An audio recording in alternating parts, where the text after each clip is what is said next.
नमस्कार विद्यार्थी मित्रांनो, मी विशाल गोळे विकास अकॅडमी ऑफिशियल या आपल्या युट्यूब चॅनलवरती सर्वांचं स्वागत करतो.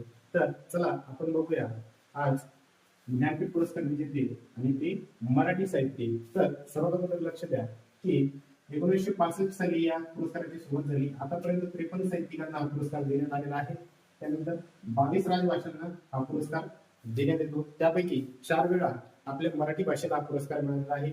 सर्वात पहिला मिळाला वि.स. खांडेकर यांना, विष्णू सखाराम खांडेकर यांना 1974 साली ययाती या कादंबरीसाठी. त्यानंतर विष्णू वामन शिरवाडकर यांना 1987 साली नट सम्राट या नाटकासाठी देण्यात आलं. त्यानंतर वि.दा.